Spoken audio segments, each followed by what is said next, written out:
রক্তাক্ত Jalpaiguri Dhupguri Jorapani high school এলাকায় চাঞ্চল্য। ঘড়ির কাঁটায় তখন সকাল 10:50।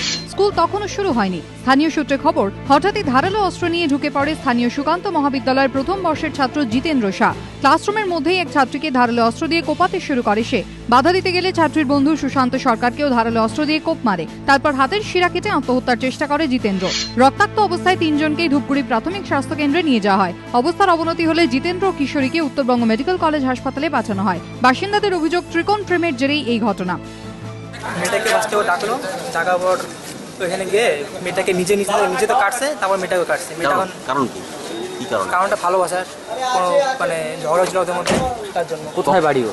শালবাড়ি স্টেশনের পাশে বাড়ি। ঘটনার প্রতিবাদে স্কুলের গেটে তালা দিয়ে দীর্ঘক্ষণ রাস্তা অবরোধ করেন বাসিন্দারা। জলপাইগুড়ির পুলিশ সুপার জানিয়েছেন, ঘটনা তদন্ত শুরু হয়েছে। ঘটনা এখন জানা যায়নি, মানে রিজনটা কি ছিল, কিন্তু এখন একটা দুজন সুস্থ, তারপরে একটু ফ্যামিলি থেকে অথবা আশেপাশে একটু জিজ্ঞাসা করে পরে জানা যাবে রিজনটা কি, কেন ঘটলো। কিন্তু স্কুলের মধ্যে কি করে এই ঘটনা ঘটলো, স্কুল কর্তৃপক্ষ মুখে কুলু পেটেছে। রাজা চট্টোপাধ্যায়ের রিপোর্ট, এবিপি আনন্দ, জলপাইগুড়ি।